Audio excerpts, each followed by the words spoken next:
everyone, and welcome to the newest edition of The Insider, the ongoing video series that keeps you up to date on all things IPW. I'm the voice of IPW J-Rod. We have built to the third annual Fate of 8 tournament to determine the #1 contender to challenge for the IPW Championship at War on the Shore 3. Anderson Knight, Chad Alpha, Josh Raymond, Terry Van Avery, Max Morrison, Jeremiah Goldmain, Jeremiah Nazareth, and Schwartzy. It was a mystery in which order these men would compete. The first match saw Chad Alpha versus Jeremiah Goldmain, or so we thought. Jeremiah came down to the ring and quickly reminded everybody that there would be alternates in place in the event that someone could no longer continue in the tournament. Goldmain made sure that his newest client would be the first alternate selected if anything went wrong. Goldmain would immediately forfeit his spot so his new client could compete in his place. Everyone was shocked to find out that the new client was none other than former IPW champion, Karam. Chad Alpha put up a good fight, but ultimately was no match for the former champion, and Karam went on to the semifinals. It was clear Karam was the new favorite to win it all. Round 2 was a fantastic technical battle between the home team's Josh Raymond and fan favorite Schwartzy. The crowd was treated to two of the very best mat wrestlers in the business. Schwartzy did a great job of attacking the leg of Josh Raymond to soften it up for the figure 4 leg lock. However, that would not be Raymond's feat.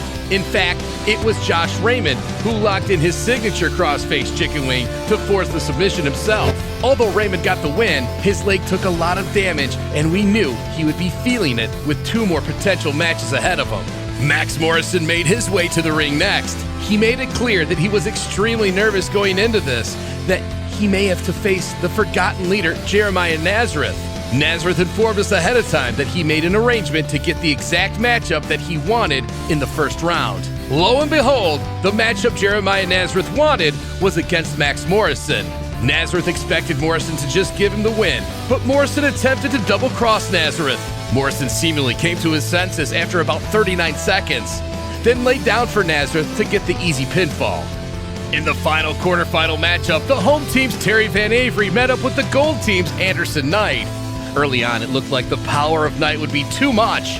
Just as the dynamic began to shift, Jeremiah Goldmain stuck into the ring and delivered a violent blow to the back and ribs of Van Avery. Anderson Knight would continue to attack the weakened ribs, but left his guard down.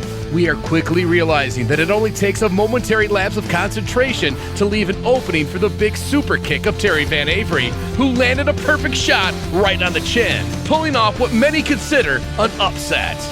In the first round of the semifinals, a taped-up Terry Van Avery was clearly in bad shape after his first round match and was scheduled to meet a virtually fresh Jeremiah Nazareth. Nazareth immediately went to work on the injured ribs. Van Avery took punishment nearly the entire match until once again finding an opening and landing that huge kick for another big upset. With that, Terry Van Avery punched his ticket, or kicked it, into the finals of the tournament. In the last semifinal bout, Josh Raymond would take on Karam.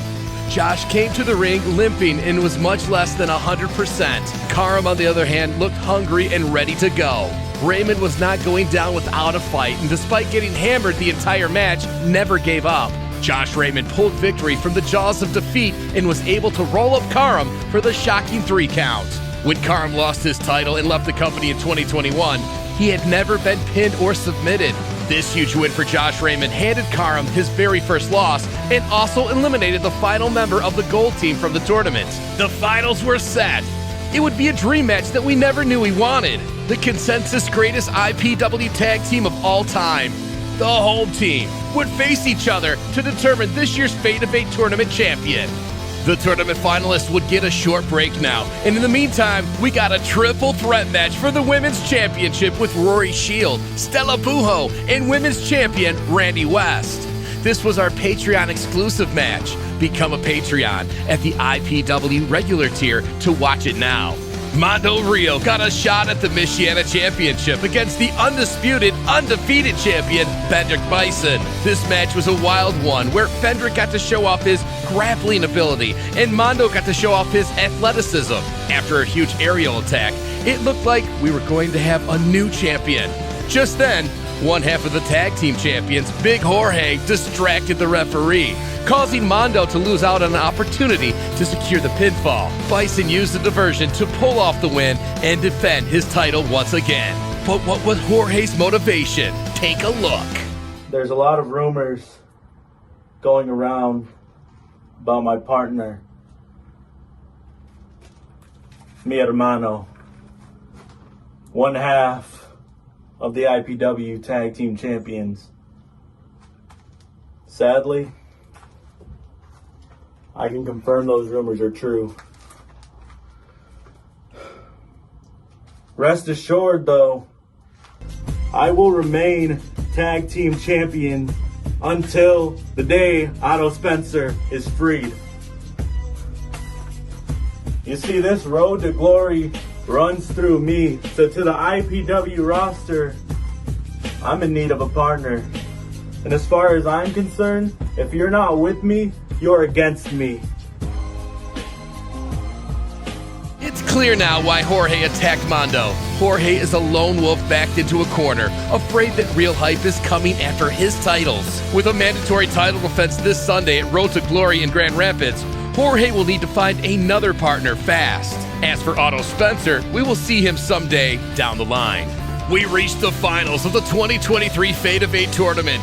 It would be a home team showdown between Terry Van Avery and Josh Raymond. Terry made his way to the ring first, but unfortunately, we found out Josh would not be medically cleared to move forward in the tournament as he had sustained an ankle injury and the doctors would not clear him to compete. The second alternate was selected, and it was none other than the CEO of Wolf Industries himself, Derek Wolf.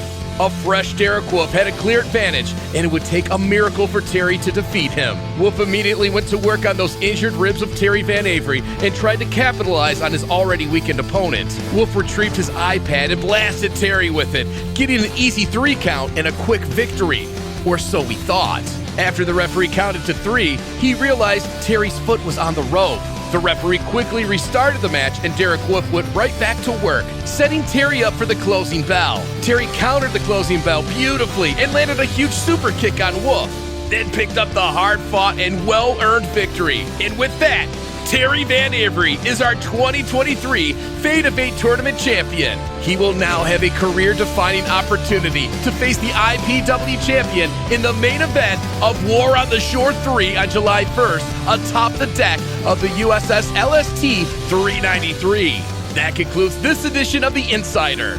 The journey to War on the Shore begins on Sunday, June 11th at Foaling Warehouse in Grand Rapids, Michigan as IPW presents Road to Glory.